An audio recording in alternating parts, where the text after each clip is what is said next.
এখন মানুষজন রুদ্রাভিষেক নিয়ে খুব জানতে রুদ্র অভিষেক প্রিয় দেবতা, ওটাই তার সর্বশ্রেষ্ঠ পূজা। যে কোনো প্রকার গ্রহ পীড়ার জন্য একটি কমন প্রতীক। অমুক দ্রব্য দ্বারা রুদ্রাভিষেক হলে অর্থ লাভ হয়, অমুক দ্রব্য দ্বারা রুদ্রাভিষেক হলে নেগেটিভ এনার্জি বা ব্ল্যাক ম্যাজিক ইত্যাদি প্রশমিত হয়। মানব জীবনের বহুবিধ দুঃখ লাঘব করে।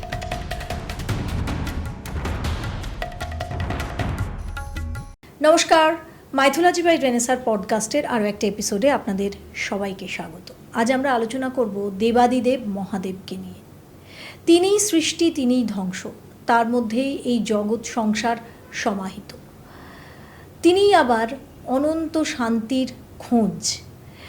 মহাদেব বা শিবের যে তত্ত্ব, শিব তত্ত্ব, এটা আসলে কি? তার সঙ্গে রুদ্রাভিষেক করলে কি মহাদেবের খুব কাছে পৌঁছানো যায়? রুদ্রাভিষেক করলে আসলে আমাদের জীবনে কি পাওয়া যায়, আমরা কি পেতে পারি? তার সঙ্গে সঙ্গে এই শিব তত্ত্ব, যা আমাদের অনেকেরই অজানা, এগুলো নিয়েই আজকের এই বিশেষ পডকাস্ট। আর এই বিশেষ পডকাস্টে আমরা অনেকগুলো দিক আলোচনা করব, যেগুলো জানলে আপনাদের হয়তো মহাদেব সম্পর্কে, শিব সম্পর্কে অনেক ধারণাই বদলে যাবে। তাই এই পডকাস্টটার একেবারে শেষ পর্যন্ত দেখবেন। আর এই পডকাস্টে বলবার জন্য আমাদের সঙ্গে যাকে আমন্ত্রণ জানিয়েছি, অত্যন্ত সম্মানীয় শ্রী ব্রহ্মানন্দজি। স্বাগত নমস্কার আজকের অনুষ্ঠানে। আর প্রথমেই বলে দিই যে আজকের অনুষ্ঠানে আমরা রুদ্রাভিষেক নিয়ে, মহাদেব নিয়ে যেহেতু আলোচনা করব, আপনাদেরই অনুরোধে যারা যারা জানতে চেয়েছিলেন, এখনও জানতে চাইছেন যারা, যে রুদ্রাভিষেক কিভাবে করবেন, যারা করতে চান, যারা সত্যিই ইন্টারেস্টেড এবং ব্রহ্মানন্দজির কাছ থেকে করাতে চান, তাদের জন্য আমরা একটা নতুন একটা সেগমেন্ট নিয়ে আসছি, যেখানে রুদ্রাভিষেক করানোর জন্য বেশ কিছু ব্যবস্থা করা হবে এবং শ্রাবণ মাসেই আপনারা এটা করতে পারবেন ব্রহ্মানন্দজির সঙ্গে, আমাদের সঙ্গে জড়িত হয়ে, কানেক্টেড হয়ে। কিন্তু তার জন্য আপনাদের নাম, ঠিকানা, ফোন নাম্বার, এই বিষয়গুলো আপনাদের একটু জানাতে হবে। জানানোর জন্য কমেন্ট করে কিছু লিখতে হবে না, কারণ ওইভাবে আপনাদের নাম ঠিকানা কালেক্ট করা একটু অসুবিধা আমাদের জন্য। তাই দেখুন, এই পডকাস্টটার একদম কমেন্ট সেকশনে আমরা একটা লিঙ্ক দিয়েছি। ওই লিঙ্কটায় জাস্ট ক্লিক করলে একটা ফর্ম খুলে যাবে। ওই ফর্মে আপনারা সব কিছু ফিল আপ করে দিন, মানে আপনাদের নাম, ঠিকানা, সব কিছু সেকশন আছে, শুধু ওইগুলো আপনারা ফিল আপ করে দিন, আপনাদের ফোন নাম্বার। আমরা আপনাদের সঙ্গে যোগাযোগ করে নেব এবং কিভাবে এই রুদ্রাভিষেক আপনারা আমাদের সঙ্গে যুক্ত হয়ে করতে পারবেন, কবে করতে পারবেন, কিভাবে করতে পারবেন, সেই সবটাই জানতে পারবেন। তবে অবশ্যই যারা ইন্টারেস্টেড তারাই যোগাযোগ করবেন। তাহলে চলুন আর দেরি না করে আজকের এপিসোডটা আমরা শুরু করি। আমরা গত বছর এই পডকাস্টটা শুরু করেছিলাম এবং দেখতে দেখতে এক বছর হয়ে গেল এবং তখন আমরা একটা এপিসোড করেছিলাম রুদ্রাভিষেক। তো আবার সেই শিব মাস, শ্রাবণ মাস আসছে এবং খুব কাছাকাছি। আপনার কাছে আমার প্রথম প্রশ্ন, যে রুদ্রাভিষেকের এত গুরুত্ব কেন, এবং দিন দিন এখন মানুষজন রুদ্রাভিষেক নিয়ে খুব জানতেই, মানুষ জানছেন ব্যাপারটা। দেখুন, মহাদেবকে তো অভিষেক প্রিয় দেবতা বলা হয়। পঞ্চদেবতার প্রত্যেকের নিজের নিজের প্রিয় বস্তু আছে। মহাদেবের অভিষেক হচ্ছে সবচেয়ে প্রিয়।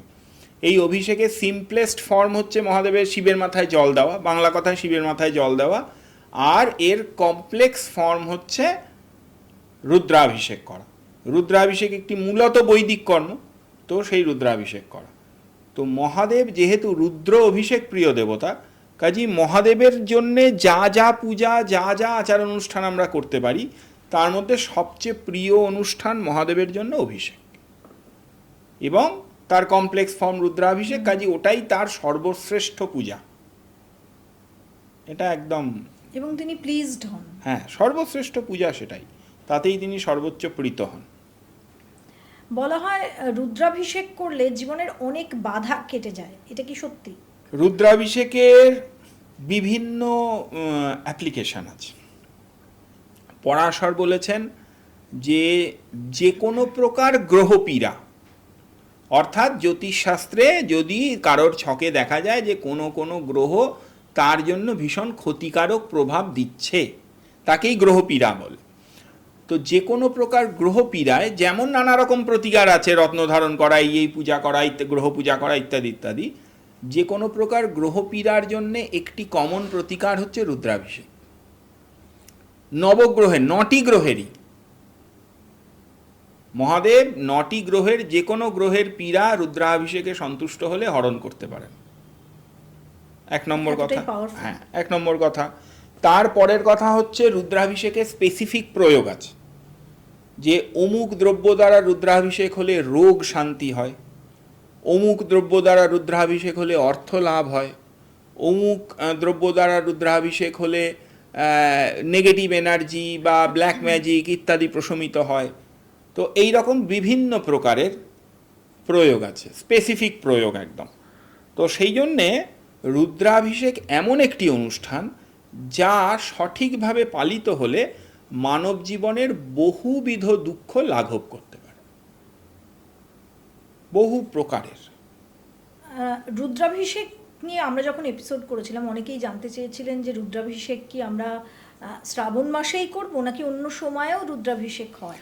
না, এটা আমি খুব স্পষ্ট করে বলেছিলাম, সবাই হয়তো লক্ষ্য করেননি, যে শ্রাবণ মাসকে মহাদেবের প্রিয় মাস বলি আমরা, সেই জন্যে শ্রাবণ মাসে রুদ্রাভিষেক করা ভালো।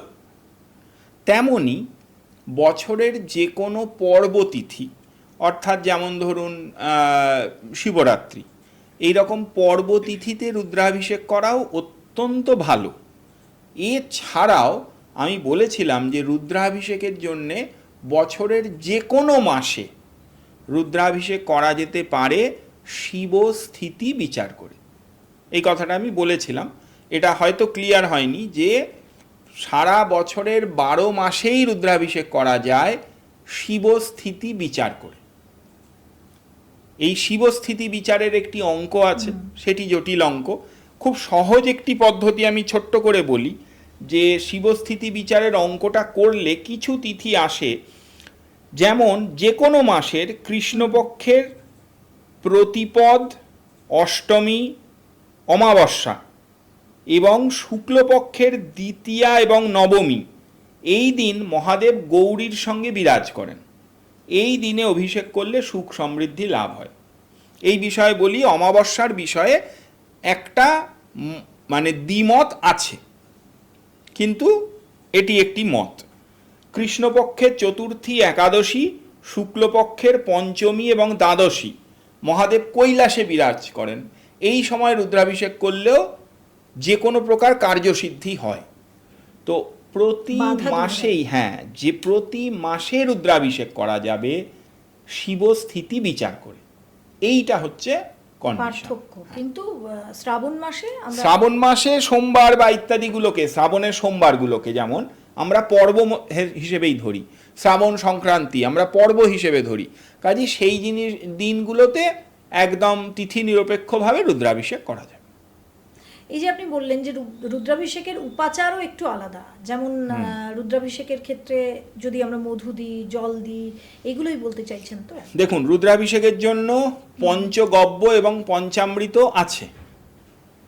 এছাড়াও রুদ্রাভিষেকের নির্দিষ্ট প্রয়োগের জন্য শুদ্ধ জল, গঙ্গা জল, গোদুগ্ধ, শুধু দধি, শুধু মধু, শুধু শর্করা, শুধু আখের রস, শুধু ফলের রস ইত্যাদি এবং অন্ন, অর্থাৎ ভাতও দেওয়া যায়। হ্যাঁ, অন্ন দিয়ে রুদ্রাভিষেকের ব্যবস্থা আছে। তো এই সমস্ত জিনিস বিভিন্ন প্রকার কাজের জন্যে রুদ্রাভিষেকের জন্য ব্যবহৃত হতে পারে। আমরা রুদ্রাভিষেক নিয়ে কথা বলছি, প্রচুর দর্শক আজও অবধি আমাদের ওই পুরনো এপিসোডটা 1 বছর আগের প্রায় এপিসোড, সেটাতেও কমেন্ট করেছেন যে তারা রুদ্রাভিষেক করতে চান। এখনো আমরা কমেন্ট পাচ্ছি যে রুদ্রাভিষেক নিয়ে কি করব।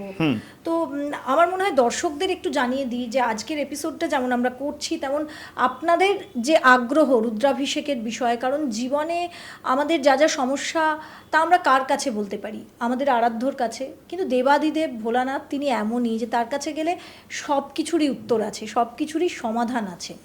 তাই তো রুদ্রাভিষেক, তাই তো? তো এই রুদ্রাভিষেক করার জন্য আপনারা যারা যারা আগ্রহী, আপনারা জানতে চেয়েছিলেন, তাই এই আয়োজন আমরা করছি। এটা আমাদের জন্য অনেকটা এগিয়ে গিয়ে করতে হচ্ছে, কিন্তু যেহেতু আপনারা বারে বারে বলেছেন যে আমরা রুদ্রাভিষেক করতে চাই, কিভাবে করব, এবং ব্রহ্মানন্দজির সঙ্গে কানেক্ট করে তার কাছ থেকেই করাতে চাই, তার মাধ্যমেই করাতে চাই, এটাও অনেকে বলেছেন। যারা যারা বলেছেন, যারা বলেননি তাদের জন্য নয়, কোনো জোর নেই, যারা বলেছেন, যারা ইন্টারেস্টেড, ব্রহ্মানন্দজির মাধ্যমে যারা রুদ্রাভিষেক করাতে চান তাদের জন্য বলছি, দেখুন এই পডকাস্টের একদম কমেন্ট সেকশনে প্রথম কমেন্টেই আমি পিন করে দিয়েছি একটা লিঙ্ক। সেখানে আপনারা ক্লিক করবেন, শুধু কার্সারটা নিয়ে গিয়ে ক্লিক করবেন, তারপরে দেখবেন ওখানে একটা ফর্ম খুলে যাবে। ওই ফর্মটা ফিল আপ করে আপনাদের ইন্টারেস্ট, আপনাদের বয়স, আপনাদের ডেট, মানে আপনাদের ঠিকানা, আপনাদের phone number, date of birth, এই সমস্ত কিছু, বেশ কিছু আপনাদের ওখানে পয়েন্টস পাবেন, যেগুলো ভরার একটা জায়গা আছে। আপনারা ওই ফর্মটা ফিল আপ করে দেবেন, তাহলেই আমাদের টিমের তরফ থেকে আপনাদের আমরা যোগাযোগ করব, এবং যারা যারা রুদ্রাভিষেকের বিষয়ে আগ্রহী তাদের জন্য আমরা কোথায় কবে রুদ্রাভিষেক হবে এবং ব্রহ্মানন্দজি সেখানে স্বয়ং থাকবেন, আপনারা আসতে পারেন। এবং আগের থেকেই আমরা এই ডেটটা জানিয়ে দেবো, সেই জন্যই আপনাদেরকে জানিয়ে দিলাম আগের থেকে। সুতরাং যারা ইন্টারেস্টেড, এই ফর্মটা কমেন্টের প্রথম যে লিঙ্কটা, সেখানে গিয়ে আপনারা ক্লিক করুন, তাহলেই পাবেন। আপনাদের কমেন্টে আমিও করব করলে কিন্তু এইভাবে আমরা যোগাযোগ করতে পারবো না আপনাদের সঙ্গে, বা আপনারাও ব্রহ্মানন্দজির সঙ্গে কানেক্ট করতে পারবেন না। করার একটাই উপায়, যে লিঙ্কটা আমরা দিয়েছি দেখুন প্রথম কমেন্টে, ওখানে ক্লিক করে আপনাদের ডিটেল, আপনাদের নাম, ঠিকানা সব কিছু ভরে দিন, আমরা যোগাযোগ করব। হ্যাঁ, আমরা যেটা বলছিলাম, তো রুদ্রাভিষেক করলে যে শিবের প্রীতি, এই প্রীতিটা পাওয়ারও তো অনেকগুলো ধাপ আছে। মানে আমি এটা পেতে চাই সেই জন্য এইভাবে করব, ওটা পেতে চাই তাই এইভাবে করব, সেটা যদি একটু ইন ডিটেইলে আপনি বলেন। দেখুন, যেমন বললাম যে ধরুন দেখা যাচ্ছে যে অনেক দিন ধরে বর্ষাকাল এসে গেছে কিন্তু বর্ষা হচ্ছে না, বৃষ্টি, হ্যাঁ, খরা হচ্ছে, বর্ষণ কমে গেছে। বলেছে যে শুদ্ধ জল দ্বারা যদি বিধিমতো রুদ্রাভিষেক করা হয় তাহলে শীঘ্র বর্ষণের সম্ভাবনা বৃদ্ধি পায়। আবার কঠিন কিছু রোগ বলা হয়েছে দধি দ্বারা, অর্থাৎ দই, পুরো রুদ্রাভিষেকটা যদি দধি দ্বারা করা হয় তাহলে কিন্তু রোগ শান্তি হয়। তো এরকম বিভিন্ন এই জাতীয় প্রয়োগ আছে, বিভিন্ন প্রয়োগ আছে, কিন্তু এটা কিন্তু বুঝতে হবে একটা জিনিস, আমি এটা বলে দিই, যে মহাদেবকের মাথায় আমি একটু দই দিয়ে স্নান করালাম, তাকে দধি দ্বারা রুদ্রাভিষেক বলে না। কিন্তু দধি দ্বারা রুদ্রাভিষেক মানে একদম শতরুদ্রীয় বা রুদ্রাষ্টাধ্যায়ী বা নমক চমক পাঠ করে সম্পূর্ণ রুদ্রাভিষেক। রুদ্রাভিষেক কি একটু কষ্টসাধ্য? রুদ্রাভিষেক কঠিন একটু পদ্ধতি, তার কারণ রুদ্রাভিষেকের মূল যে মন্ত্রগুলো সেগুলো যজুর্বেদীয় মন্ত্র। বেদ মন্ত্র পাঠ করার জন্য নির্দিষ্ট সুর, ছন্দ, লয় শিখতে হয়, তবেই বেদ মন্ত্র ঠিকভাবে সুরে, ছন্দে পাঠ করা যায়। কাজেই মন্ত্র পাঠ যিনি করবেন তারও প্রপার ট্রেনিং থাকাটা খুব জরুরি। সেই জন্যে এই পদ্ধতিটা সাধারণ পূজার থেকে একটু কঠিন। আমরা দেখেছি যে আমাদের বহু রাজনৈতিক নেতা, বহু বড় বড় নেতা, যাদের জীবনে হয়তো কি বলবো, কুণ্ডলিতে অনেক বাধা ছিল, কিন্তু এই রুদ্রাভিষেক করে তাদের বাধা কেটে গেছে এবং তারা আমাদের একেবারে শীর্ষ পদেও রয়েছেন। আছেন তো, শীর্ষ পদে আছেন এমন ব্যক্তি যার কুণ্ডলিনীতে কালসর্প যোগ আছে, তিনি নিয়মিত একটি বিশিষ্ট জ্যোতির্লিঙ্গে রুদ্রাভিষেক করেন, সেটা সবাই দেখতেও পান, এবং তার ফলও তিনি পেয়েছেন, সেটাও সবাই চোখের সামনে দেখতে পাচ্ছেন। সোমনাথ। তো সেই জন্যে হয়। তো এটাই প্রমাণ করে বোধহয় যে রুদ্রাভিষেক কতটা ইম্পর্টেন্ট আমাদের জীবনে। রুদ্রাভিষেক কি বাড়িতে করা যায়? অবশ্যই, রুদ্রাভিষেক বাড়িতে করতে কোনো অসুবিধে নেই, কিন্তু রুদ্রাভিষেকের আয়োজনটা যেহেতু বড়, সেই জন্যে বাসন কোসন থেকে শুরু করে বেশ অনেক কিছু জিনিস লাগবে, সেগুলো অ্যারেঞ্জ করতে পারলে রুদ্রাভিষেক বাড়িতে করা যায়। একাও করা যায়? একা করা যাবে না। একা রুদ্রাভিষেক মানে আমি বলছি মানে নিজে নিজে একা রুদ্রাভিষেক না, কেউ পাঠ করতে জানলেও করতে পারবেন না, তার কারণ তার বেশ কিছু আয়োজন আছে, যে আয়োজনগুলো একজন দুজন হ্যান্ডস ছাড়া করতে খুব অসুবিধা হয়। অনেকে বলে যে স্পিরিচুয়াল টার্নিং পয়েন্ট বলুন বা জীবনের একটা অধ্যায় খুলে দেওয়ার জন্য, যেখানে সব কিছু থমকে আছে, কিছুতেই আমি দরজা খুলতে পারছি না, সাফল্যের দরজা হোক বা আমার আধ্যাত্মিকতার দিকে যাওয়া হোক, সেই দরজাটা খোলার জন্য একমাত্র যে চাবিটা যেটা আমাদের কাছে আছে সেটা হলো রুদ্রাভিষেক। এটা কি সত্যি? দেখুন, ওই যে বললাম, আমাদের ব্যাখ্যা অনুযায়ী জীবনের সমস্ত প্রকার বাধা বিপত্তি কুণ্ডলীর গ্রহ, মানে জন্ম ছকের ঠিকুজির গ্রহ নক্ষত্রের সন্নিবেশ থেকেই দেখতে পাওয়া যায়। এবং সেখানে কোনো বাধা মানে সেটা গ্রহপীড়া, এবং পরাশর বলেছেন গ্রহপীড়া রুদ্রাভিষেকে শান্ত হয়ে যায়। শান্ত হলে বাধা কাটবে, তাহলে সেই বাধার পথটা সুগম হবে। কাজে একদম স্টেপ বাই স্টেপ অঙ্কের হিসেবেই রুদ্রাভিষেক যে একটা সলিউশন, সেটা একদম ক্লিয়ার। শিব পূজা কি সবাই করতে পারে? হ্যাঁ, শিব পূজা সবাই করতে পারেন, এবং শিব পূজা আমাদের হিন্দু ধর্মেরও যে কোনো সম্প্রদায়ের মানুষ করতে পারেন, এবং শিব পূজা মানে যে কোনো ব্যক্তি তার শিব পূজা করতে কিন্তু প্র্যাকটিক্যালি কোনো অসুবিধা নেই। এবং যারা হিন্দু ধর্মে অ্যাক্টিভ প্র্যাকটিস করেন, মানে ঠিকঠাক পূজা পাঠ করেন, তাদের প্রত্যেকেরই তাদের নির্দিষ্ট তাদের গুরু পরম্পরাগত জ্ঞান বা শাস্ত্র অনুযায়ী শিব পূজাটা কিন্তু মাস্ট। শৈবের শিবই শুরু এবং শেষ, সেখানে নিয়ে তো কোনো প্রশ্ন নেই। এবার আপনি আসুন যে একজন শাক্ত, তার কাছে শক্তিই প্রধান, কিন্তু তাকে প্রতি পদক্ষেপে শিব পূজা করতে হয়। কেন বলছি? একজন শাক্ত, ধরুন একজন যখন কালী পূজা করতে বসেছেন, তখন কালী পূজাটা করার সঙ্গে সঙ্গে তাকে মহাকালের পুজো করতে হয়। একজন ললিতা মানে ত্রিপুরা সুন্দরীর পুজো করছেন, পুজোটা করার সঙ্গে সঙ্গে তাকে কামেশ্বরের পুজো করতে হয়। একজন মাতঙ্গীর পূজা করছেন, পূজা করার সঙ্গে সঙ্গে তাকে মতঙ্গ ভৈরবের পূজা করতে হয়। তো শক্তি পূজার সঙ্গে শিব পূজাটা কিন্তু মাস্ট। এবং এই শিব, এই যে একটু আগে আমরা আলোচনা করছিলাম না শিবের স্তর,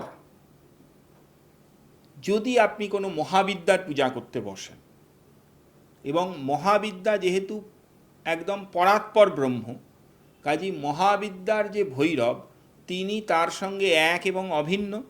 কাজী আপনি যে মূর্তিতেই মহাবিদ্যার ভৈরবের পূজা করুন, বেশিরভাগ ক্ষেত্রেই তা প্র্যাকটিক্যালি সেই পরম শিবতত্ত্বেরই পূজা। তা কিন্তু ব্রহ্মারূপী শিবের পূজা নয়, বা রুদ্ররূপী শিবের পূজা নয়।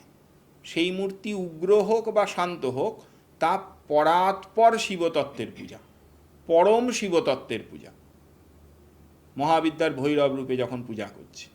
কাজী তার ক্ষেত্রে শিব পূজা মাস্ট। আচ্ছা, এইবার আসি আরেকটা যে সম্প্রদায় আমাদের ভীষণ পরিচিত, বৈষ্ণব সম্প্রদায়। বৈষ্ণব সম্প্রদায়েও কিন্তু শিব পূজা মাস্ট। কি বলছেন? হ্যাঁ, আমাদের যে গৌড়ীয় বৈষ্ণব ধর্ম, সেই গৌড়ীয় বৈষ্ণব ধর্ম কিন্তু শিব পূজাকে একদম মাস্ট করেছে। শিব পূজা করতেই হবে, করতেই হবে, করতেই হবে। বৈষ্ণবের শিবরাত্রি করা যে একেবারে মাস্ট, এই কথা গৌড়ীয় বৈষ্ণব ধর্মেরও বহু জায়গায় লেখা আছে, যে বৈষ্ণবের শিবরাত্রি ব্রত পালন করা মাস্ট। এইবারে একটু বিতর্কিত আলোচনায় আসি। বিষয়টা নিয়ে কোনো কনফিউশন নেই, কিন্তু বিষয়টা নিয়ে একটু কম পড়াশোনা করার জন্য বিতর্ক তৈরি হয়ে গেছে। এরকম একটি ধারণা আছে যে দেখুন, যখন আমি বৈষ্ণব, তখন আমার কাছে বৈষ্ণব তত্ত্বই শ্রেষ্ঠ, বিষ্ণুই পরাৎপর পরব্রহ্ম। কিন্তু বৈষ্ণব, আমি গৌড়ীয় বৈষ্ণব তত্ত্বের কথাই বলছি, গৌড়ীয় বৈষ্ণব ধর্ম অনুযায়ী বিষ্ণুরূপ পরাৎপর পরব্রহ্ম বা শ্রীকৃষ্ণই সমস্ত অবতারের অংশী এবং স্বয়ং ব্রহ্ম, এই কথা ভাবা মানে শিব যে কোনো মূর্তিতে শিব অতি হীন এবং খারাপ, নিচু স্তরের ডেমিগড, এটা 100% ভুল কথা, এবং যারা বলেন তারা বৈষ্ণব দর্শনটাও ভালোভাবে পড়েন। কেন কথাটা বলছি না, একটা কথা খুব বলা হয় যে একটা শ্লোক খুব বলেন কেউ কেউ, সেটা হচ্ছে যে শিব আসলে, যে যদি আমরা দুগ্ধের সঙ্গে দধির তুলনা করি, মানে মোদ্দা কথা হচ্ছে দুধের সঙ্গে দইয়ের তুলনা করি, তাহলে কি বলছে যে দুধ দই হতে পারে, কিন্তু দই কখনো ফেরত হয়ে আর কি দুধ হতে পারে না, দই কখনো ফেরত হয়ে আর দুধ হয় না। তাহলে দুধের দই হওয়ার ক্ষমতা আছে, কিন্তু দইয়ের দুধ হওয়ার ক্ষমতা নেই। এইটাকে ব্যাখ্যা করা হচ্ছে, এরকম একটি শ্লোকও আছে যে তমগুণ রূপী অম্লের সংযোগে, মানে অ্যাসিডের সংস্পর্শে, অম্ল সংযোগে বিষ্ণুরূপী দুগ্ধ রুদ্ররূপী বা শম্ভুরূপী দধিতে পরিণত হয়। তা তমগুণ সংযোগের জন্যে কখনোই বিষ্ণুতুল্য নয়, তার থেকে হীন। এই প্রমাণ দেওয়া হয়, এই প্রমাণ আছেও। কিন্তু একটি জিনিস বুঝতে হবে যে এই যে শাস্ত্রটা, আমাদের শাস্ত্রটা সর্বদা আমি বলি দর্শন অনুযায়ী চলে, এবং বৈষ্ণব দর্শনও শিবের স্তর ভেদকে মানে। তার প্রত্যক্ষ প্রমাণ আছে। দেখুন, শ্রীরূপ গোস্বামী তার লঘু ভাগবতামৃত তাতে বলছেন, সদাশিবাখ্য তন্মূর্তি স্তমগন্ধ বিবর্জিত সর্বকারণ ভূতাস্যাবঙ্গভূতা স্বয়ং প্রভো বায়ব্যাদিষু শৈবেয়ম শিবলোকে প্রদর্শিত।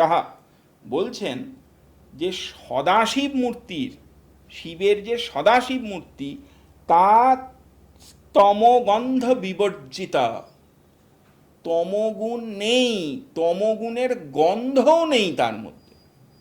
এবং তিনি কেমন? তিনি স্বয়ং প্রভু, তিনি সর্বকারণ ভূতে আসিয়া অঙ্গভূতা স্বয়ং প্রভু, তিনি স্বয়ং বিষ্ণু বা নারায়ণ, বৈকুণ্ঠাধিপতি নারায়ণের সঙ্গে এক এবং অভিন্ন। তিনি তার থেকে ন্যূন বা হীন নন। শিবের স্তর ভেদটা বুঝতে হবে। সদাশিব মূর্তি, সদাশিব মূর্তি একদম শ্রীকৃষ্ণের বিলাস মূর্তি, তার সঙ্গে এক এবং অভিন্ন। ফলে সদাশিব মূর্তি হীন নয়। এই যে ধ্বংসাত্মক রুদ্ররূপী শিব, রুদ্রমূর্তি, এই রুদ্রমূর্তির কাজই তো ধ্বংস, এবং তার উপরে ঈশ্বর মূর্তি, সদাশিব মূর্তি আছেন, সে তো শৈব দর্শনও মানছে। তো শিবের এই যে মূর্তিভেদ, শিবের এই মূর্তিভেদ বিষয়টা কিন্তু বোঝা খুব জরুরি। বলদেব বিদ্যাভূষণ, বলদেব বিদ্যাভূষণও কিন্তু গৌড়ীয় বৈষ্ণব দর্শনের একজন অত্যন্ত প্রগাঢ় পণ্ডিত এবং সর্বজনমান্য পণ্ডিত। বলদেব বিদ্যাভূষণ তার সারঙ্গরঙ্গদার টিকায় খুব পরিষ্কার বলেছেন কিন্তু, যে নারায়ণ এবং সদাশিব এক এবং অভিন্ন, দুজনের গুণ এবং কার্য সমান। তো সেই জন্যে এবার বলি, এই যে বলেছিলাম যে হ্যাঁ, আরেকটা কথা বলি। বিশ্বনাথ চক্রবর্তী ঠাকুর, বিশ্বনাথ চক্রবর্তী ঠাকুর বলছেন, সদাশিব স্বয়ং রূপাঙ্গ বিশেষ স্বরূপ নির্গুণ স শিব শ্যাংসি অতত্র বাস্য ব্রহ্মতপ্যাধিক্যম বিষ্ণুনা সাম্যঞ্চ জীবাত্যু সাগুণেত্বা সাম্যঞ্চ। তিনি বৈকুণ্ঠ ধামে যে শিবলোক, সেই শিবলোকে যে সদাশিব বিরাজ করেন, তিনি যে সমস্ত প্রকার যে শিবমূর্তি, সেই শিবমূর্তিগুলির উৎস, এবং তিনি স্বয়ং নারায়ণের সঙ্গে এক এবং অভিন্ন, দুজনে একই মূর্তি, সেটা বিশ্বনাথ চক্রবর্তী ঠাকুরও পরিষ্কার লিখছেন। তো এই জিনিসগুলো বিষয়ে কিন্তু ক্লিয়ার হওয়া খুব জরুরি। এবার একটা ছোট্ট বাংলায় বলি, কি সুন্দর করে চৈতন্য ভাগবতে বলছে, যে আমার ভক্ত হয় হয়ে তোমা অনাদরে অর্থাৎ শিবকে বলছে, যে আমার ভক্ত হইয়ে তোমা অনাদরে, সে আমারে মাত্র যেন বিড়ম্বনা করে, পূজয়ে গোবিন্দ যে বা না মানে শঙ্কর, এই পাপে অনেকে যাইবে যম ঘর। বৈষ্ণব যে মান্য, যে বাংলা ভাষায় লিখিত যে বৈষ্ণব শাস্ত্র, তাতেও বলছে যে গোবিন্দ ভজনা করে যে শঙ্করকে মানে না, সে মূলত যমের হাতে পড়ার জন্য এই কাজ করছে। তার মানে বৈষ্ণব দর্শনও বলছে যে শিবের পুজো করতেই হবে। করতেই হবে। মহাদেবকে কেন দেবাদিদেব বলা হয়? দেখুন, দেবাদিদেব শব্দটার সোজা বাংলা মানে হচ্ছে সব দেবতার আদি যিনি, তিনি মহাদেব।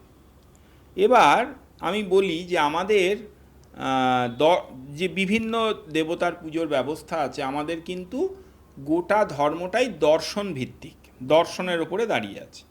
শৈব দর্শন মহাদেবকেই সর্বোচ্চ এবং আলটিমেট বলে মানে।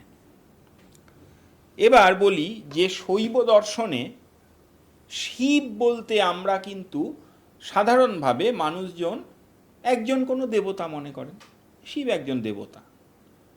কিন্তু শৈব দর্শন বা তান্ত্রিক শিব তত্ত্ব অনুযায়ী শিব শব্দটা কিন্তু একটা কমন টার্ম, এর মধ্যে অনেকগুলো দেবতা ইনক্লুডেড, স্তর আছে। যেমন তন্ত্রের কিছু জায়গায় বলা হচ্ছে যে 6জন শিব আছেন, 6 শিব। ব্রহ্মাও একজন শিব, বিষ্ণু একজন শিব, রুদ্রও একজন শিব, মহেশও একজন শিব, সদাশিবও একজন শিব, পরশিবও একজন শিব। এরা প্রত্যেকে একজনের থেকে আরেকজন আরেক ডিগ্রি ওপরে বাস করেন, মানে এনার্জি লেভেল অনুযায়ী। এবং এদের কাজ কি? ব্রহ্মরূপী শিবের কাজ হচ্ছে সৃষ্টি, বিষ্ণুরূপী শিবের কাজ হচ্ছে স্থিতি পালন করা, রুদ্ররূপী শিবের কাজ হচ্ছে লয় করা, মৃত্যু, ঈশ্বররূপী শিবের কাজ হচ্ছে তিরোধান করা, সদাশিবরূপী শিবের কাজ হচ্ছে অনুগ্রহ করা।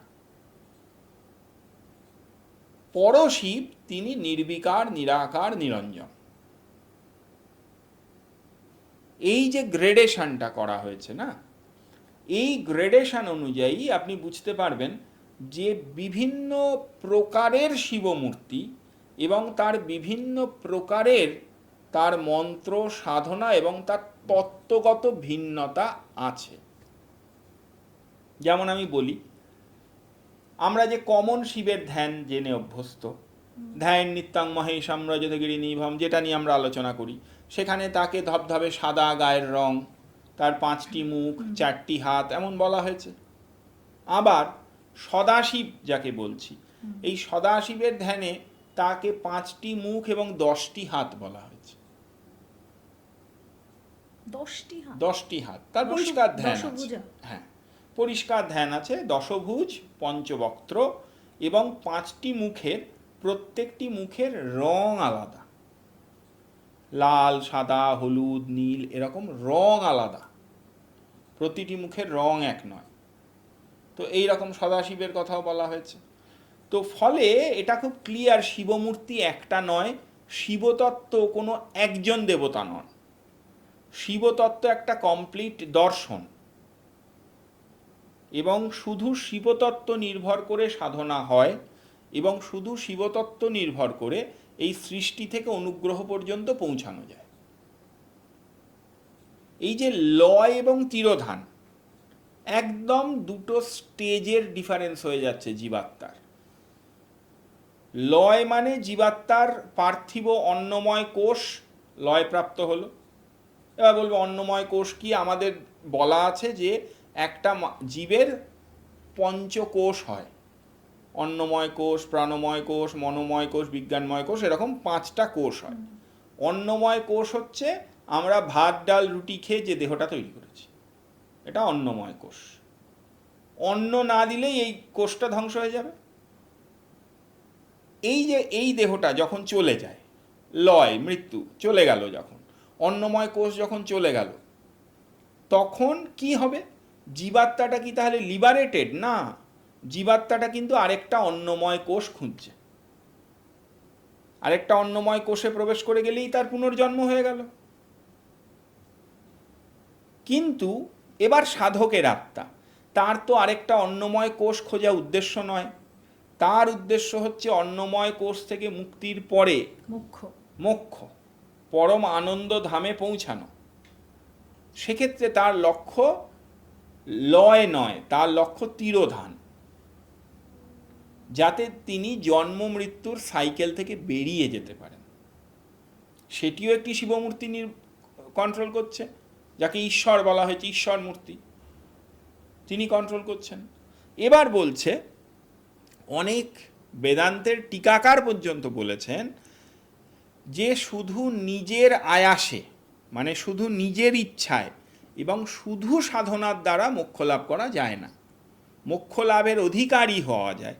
মোক্ষ লাভের অধিকারী হলে ঈশ্বর ভগবান অনুগ্রহ করেন, পরমেশ্বর পরাৎপর ব্রহ্ম পরমেশ্বর অনুগ্রহ করেন।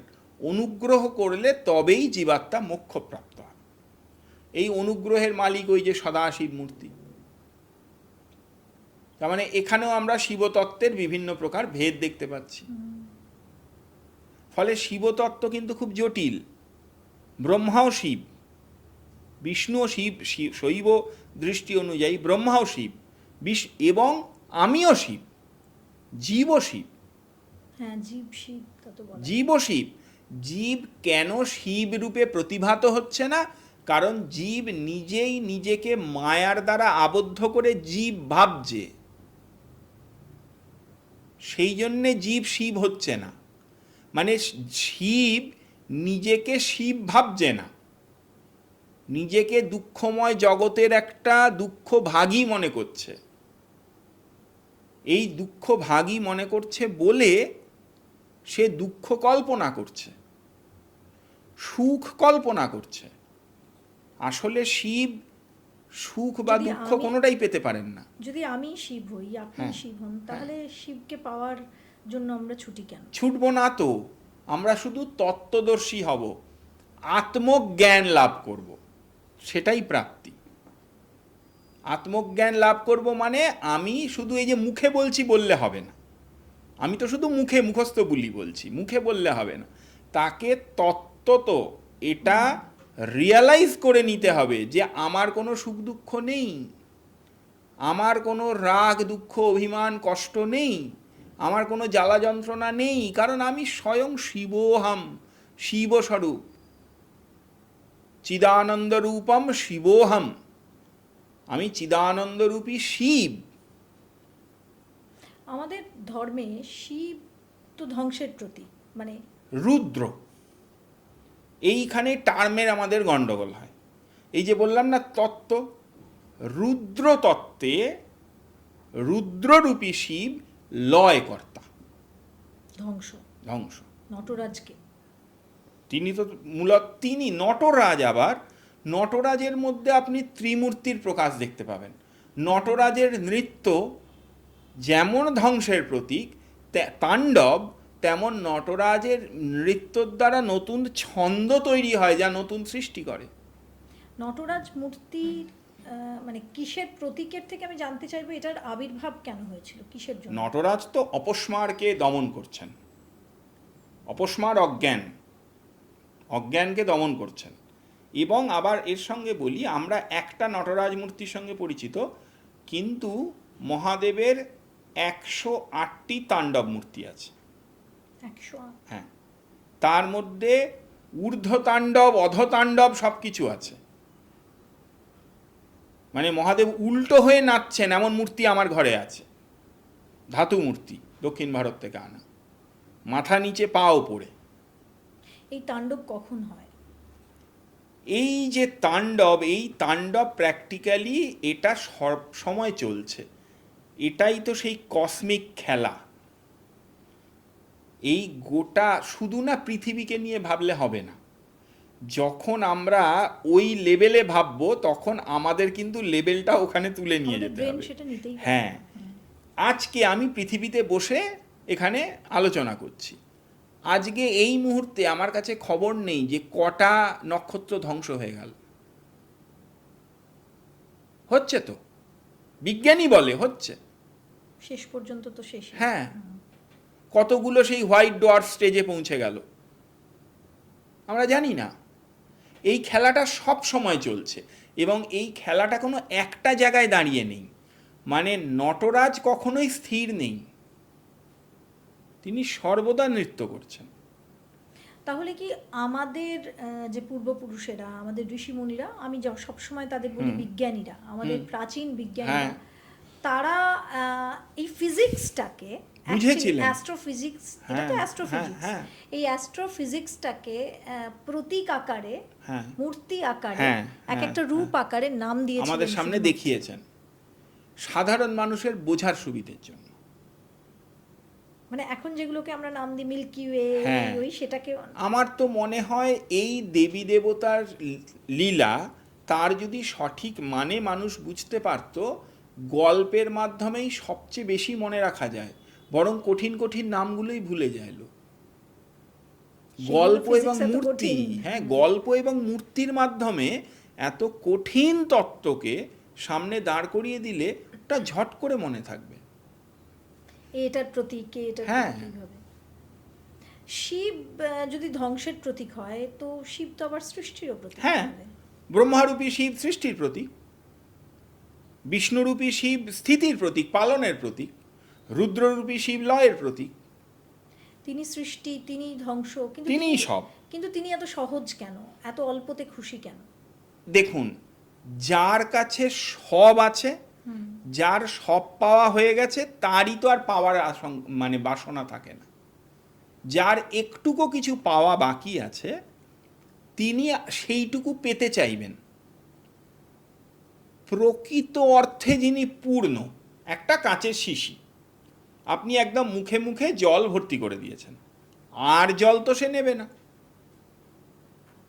এবং পূর্ণতার সংজ্ঞা আমাদের ধর্মে যে ওই যে পূর্ণমেদম পূর্ণাদ পূর্ণমুদাচ্যতে পূর্ণস্য পূর্ণম, সবচেয়ে ইম্পর্টেন্ট হচ্ছে লাস্টের লাইনটা, যে পূর্ণস্য পূর্ণমাদায় পূর্ণমেবাবশিষ্যতে।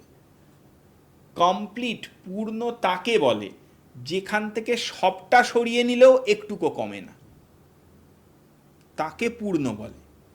পূর্ণ থেকে পূর্ণ সরিয়ে নিলেও পূর্ণই পড়ে থাকে। তাহলে যিনি আশুতোষ, যিনি পরম শিব বা যিনি সদাশিব, সেই সদাশিবের আর কিছু পাওয়ার নেই, তাহলে তিনি তো সবচেয়ে বেশি ডাউন টু আর্থ হবেন। শিবলিঙ্গের পুজো কেন হয়? শিবই তো রয়েছেন, তাহলে শিবলিঙ্গের পুজো কেন হয়? শিবলিঙ্গ সম্বন্ধে শাস্ত্রে বহুবিধ গল্প আছে বা তত্ত্ব আছে। প্রথম কথা, শিবলিঙ্গ একদম নিরাকার ব্রহ্মের প্রতীক। শিব নয়, নিরাকার ব্রহ্ম, তিনি সদাশিব, ঈশ্বর, রুদ্র সব কিছু হতে পারেন। মানে শিবলিঙ্গের কোনো নির্দিষ্ট মূর্তি ভেদ নেই। শিবলিঙ্গের মধ্যে আপনি কিন্তু এই যে বিভিন্ন স্তরের বিভিন্ন শিবমূর্তির কথা বলছি, যে কোনো প্রকার শিবমূর্তি কল্পনা করে তাকে পূজা করা যায়, কারণ তার নির্দিষ্ট আকার নেই, প্রায় নিরাকার মূর্তি। এটি একটি কথা। আরেকটি কথা, তান্ত্রিক দৃষ্টিতে যদি দেখি, তাহলে শিবলিঙ্গের মধ্যে এই যে শিবলিঙ্গে শিবও আছেন, আবার শিবলিঙ্গে গৌরীপট্ট আছে। শিবলিঙ্গে প্র্যাকটিক্যালি শিবশক্তির মিলিত রূপ এটা। ফলে শিবলিঙ্গ, অনেকের মতে শিবলিঙ্গ ইজ মোর পাওয়ারফুল দেন শিবমূর্তি। সেই জন্যেই কিন্তু সব দিক দিয়েই সমস্ত শাস্ত্র শিবলিঙ্গের এত গুণগান করেছে। শিবকে বলা হয় ধ্বংসের দেবতা, কিন্তু তিনি তাহলে এত শান্ত কেন? প্রথম কথা, আগেই যেটা বললাম, শিব ধ্বংসের দেবতা, এই কথাটা বলাটা প্রথম থেকে শেষ অবধি ভুল কথা। শিবকে জেনারেলাইজ করা। রুদ্র ধ্বংসের দেবতা, সদাশিব তো ধ্বংসের দেবতা নন। কাজী শিব ধ্বংসের দেবতা নন, এটা ভুল কথা। তারপরের কথা হচ্ছে যিনি পূর্ণ তিনিই শান্ত। পূর্ণতাই আমাদের স্থিরতা দেয়। শিব পূর্ণ, তার মধ্যে কোনো কিছুর কোনো অভাব নেই, সেই জন্যে তিনি সবচেয়ে বেশি শান্ত। একদম। এর পরের প্রশ্ন, শিবের তৃতীয় নয়ন কিসের প্রতীক? মূলত এটা জ্ঞান শক্তির প্রতীক। কিন্তু বলে যে তৃতীয় নয়ন খুললে ধ্বংস হয়। হ্যাঁ, জ্ঞান তো অজ্ঞানকে ধ্বংস করে। এবার আপনি বলবেন যে জগৎ, শিব যদি শিবের তৃতীয় নয়ন খুললে জগৎ ধ্বংস হয়ে যায়, তাহলে জগৎ কি অজ্ঞানের প্রতীক? আমি বলবো হ্যাঁ, আমরাই তো আলোচনা করছি, আমাদের শাস্ত্রই তো বলেছে যে জীব মূলত শিব, সে অজ্ঞানতাবশত নিজেকে জীব মনে করছে এবং জগৎ এবং সুখ দুঃখ কল্পনা করেছে, সেই জন্য সে জীব হয়ে আছে। সেই অজ্ঞানতা ঘুচে যাবে যখন, তখনই সে শিব হয়ে যাবে। তাহলে যখন অজ্ঞানতা ঘুচে যাবে তখন তো জগৎ আর থাকবে না, জগৎ তো স্বপ্নবৎ, জগতের স্বপ্ন মিটে যাবে তার।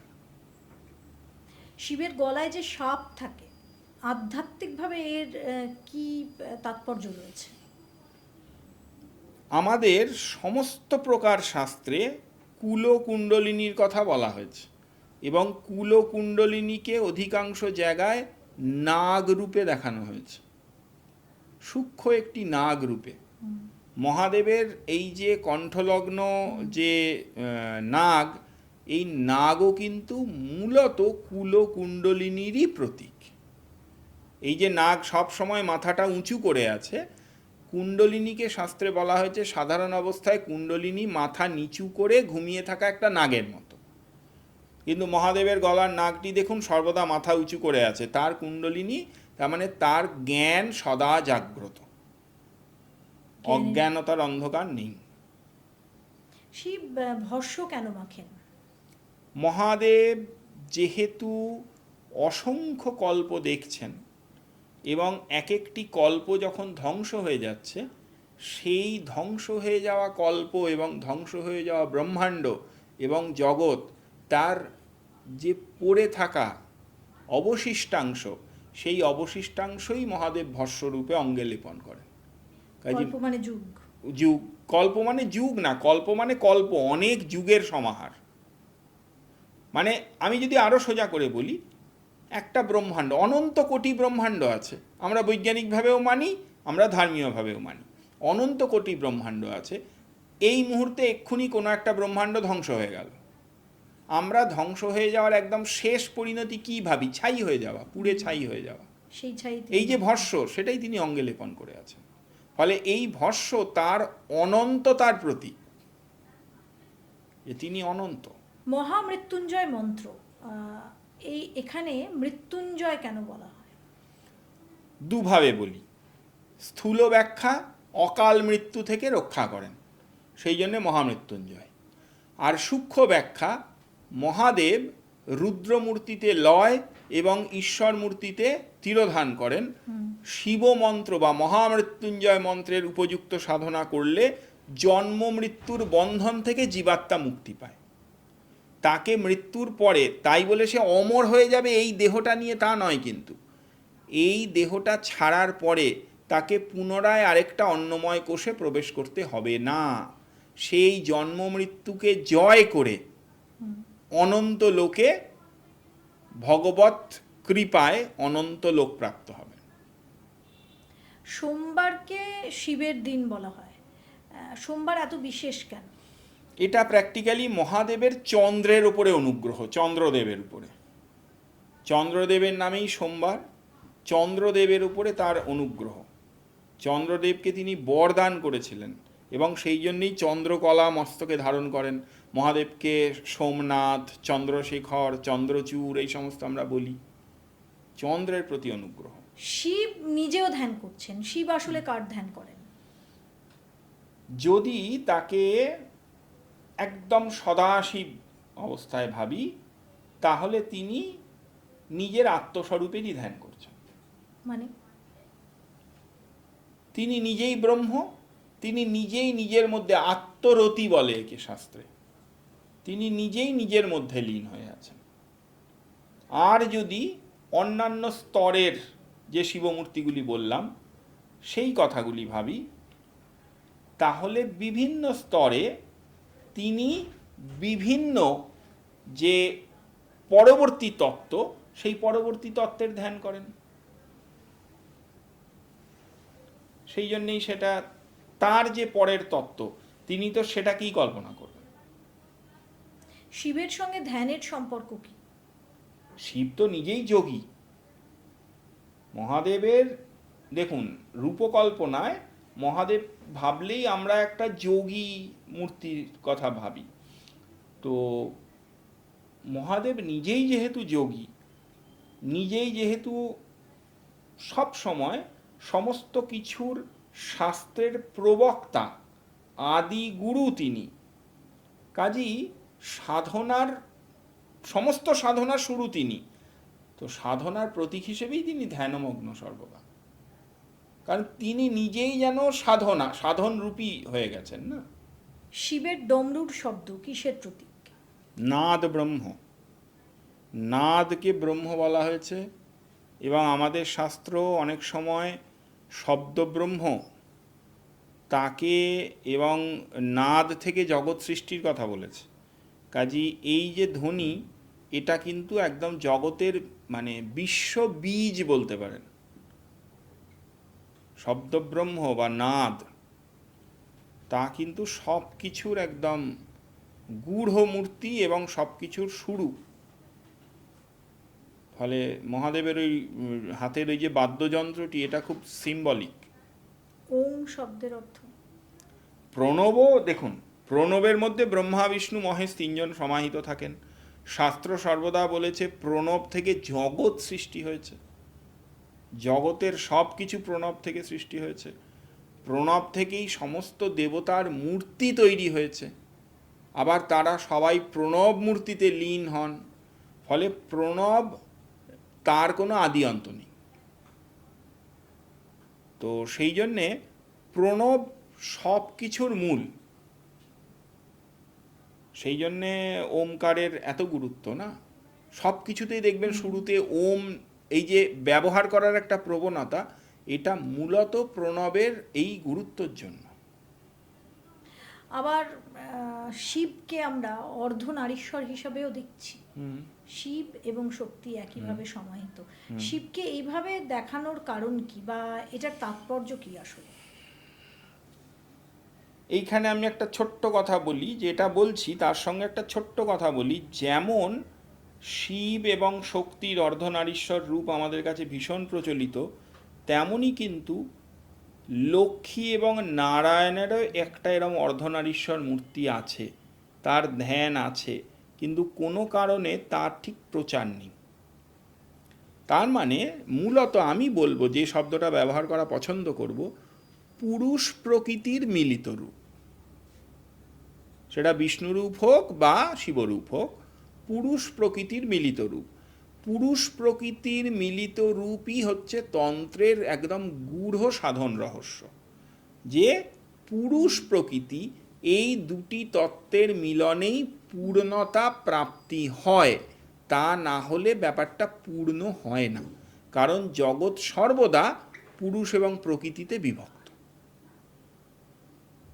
শিব কি সব কিছুর ঊর্ধ্বে সেই কসমিক এনার্জি, যার লক্ষ্যে পৌঁছানোর জন্য আমরা সবাই? হ্যাঁ, এটা তো আমরা বললামই যে মূলত শিবের বিভিন্ন স্তর আছে। ওই শিব বলে একটা পার্সেন্ট ধরে নিলে কিছুতেই হবে না, তাহলে কোনো প্রশ্নের উত্তর বোঝা যাবে না।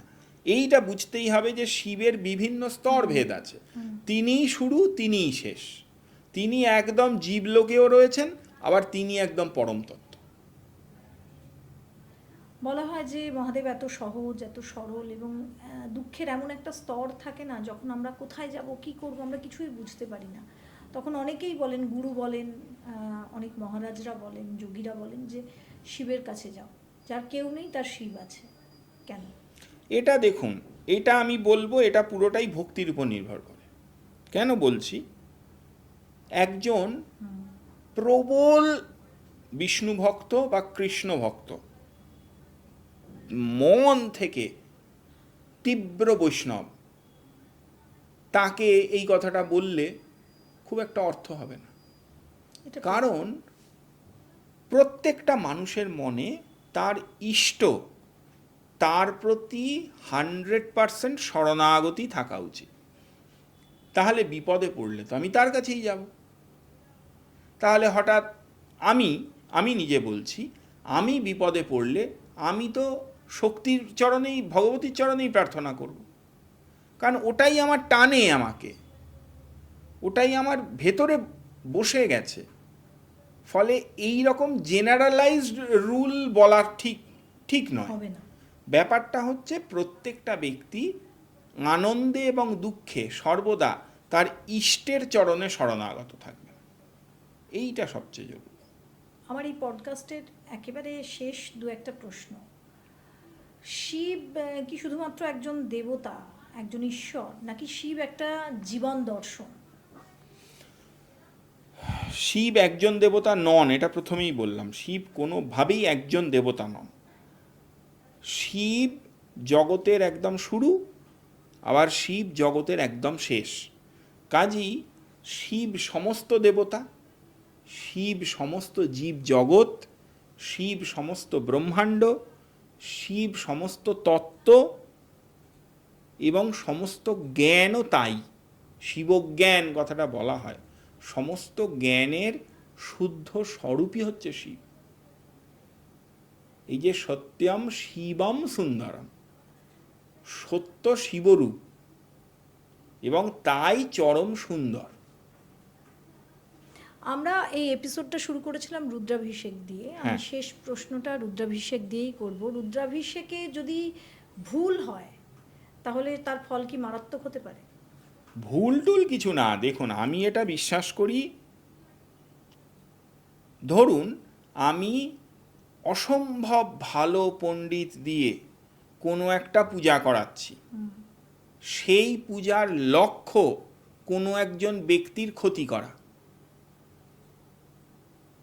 এটার থেকে নিজের মনের ভাব দিয়ে একটু ভুলও যদি পুজোয় থাকে, আমি বলি সেটা বেটার। ফলে অবশ্যই আমরা চাইব সবসময় একদম শুদ্ধ সাত্ত্বিক পদ্ধতিতে সঠিকভাবে রুদ্রাভিষেক হোক। কিন্তু অনিচ্ছাকৃত ত্রুটি তা কিন্তু দেবতার কোপের কারণ হয় না। ইচ্ছাকৃত ত্রুটি এবং মনে কোনো কুচিন্তা এবং বাসনা থাকলে তা অনিষ্টকারক। আজকের পডকাস্টে আমরা রুদ্রাভিষেক এবং শিব তত্ত্ব নিয়ে একটা বিস্তৃত আলোচনা করার চেষ্টা করলাম, কিন্তু শিব যিনি শুরু যিনি শেষ তাকে একটা ছোট্ট পডকাস্টে আলোচনা করাটা আমার মনে হয় আমাদের পক্ষে সম্ভবই নয়। তিনি যে কি, তিনি যে কত বিশাল, কত বিরাট, এবং তারই মধ্যেই তো এই জীবন, এই সৃষ্টি, এই ধ্বংস, সব কিছু। সুতরাং তাকে এইটুকু এপিসোডে ধারণ করা আমাদের পক্ষে সম্ভবই নয়। তাই এটা ছোট্ট একটা এপিসোড যেখানে আমরা শিব তত্ত্বকে তুলে ধরলাম। আগামী দিনে এই বিষয়ে আরও আলোচনা করব, এবং রুদ্রাভিষেক নিয়ে আপনাদের বহু মানুষের জানার ইচ্ছা ছিল, বহু প্রশ্ন ছিল। আমাকে পার্সোনালি আপনারা অনেকে প্রশ্ন করেছেন, মেল করেছেন। তাই আজকের এপিসোডে আপনাদের সবগুলো উত্তর দেওয়ার আমরা চেষ্টা করলাম। তাও যদি আপনাদের কোনো প্রশ্ন থাকে তাহলে এই এপিসোডটাকে প্রথমত লাইক করবেন, শেয়ার করবেন, কমেন্টে আপনাদের মতামত লিখবেন। আর হ্যাঁ, যেটা আগেও বললাম যে আমি কমেন্টের প্রথম যে কমেন্টটা সেখানেই পিন করে একটা লিঙ্ক দিয়েছি। এই লিঙ্কে আপনারা একটা ফর্ম পাবেন। সেই ফর্ম যদি আপনারা ফিল আপ করেন, সেখানে আপনাদের নাম, ঠিকানা এবং আপনাদের প্রশ্ন সব কিছুই রয়েছে, এবং এরই মাধ্যমে আপনারা ব্রহ্মানন্দজির সঙ্গে যোগাযোগ করতে পারেন। এবং যারা যারা রুদ্রাভিষেক করতে চান তাদের জন্য একটি দিনও আমরা জানিয়ে দেবো। ব্রহ্মানন্দজির মাধ্যমে এই রুদ্রাভিষেক আপনারা করতে পারেন। সুতরাং আপনারা এই লিঙ্কটায় গিয়ে ফর্মটা আগে ফিল আপ করে দিন। কারণ এখনও কিছুদিন সময় আছে, তবে আগের থেকে বুক না করলে কিন্তু সেই সময়টা আপনারা পাবেন না। সবাই ভালো থাকবেন। আজকের এপিসোড এখানেই শেষ করছি। চ্যানেলটা সাবস্ক্রাইব করে নেবেন, তাতে আমাদের কাজ করতে আরও উৎসাহ আমরা পাবো। আর মেম্বারশিপ অফার রয়েছে, যারা মেম্বার হতে চান, বিশেষভাবে বেশ কিছু এপিসোড পেতে চান, তারা এই অফারটাও গ্রহণ করতে পারে। সবাই ভালো থাকবেন। আজকের এপিসোডটা এখানেই শেষ করছি। আরও একটা এপিসোড নিয়ে হাজির হয়ে যাব। ততক্ষণের জন্য নমস্কার। নমস্কার।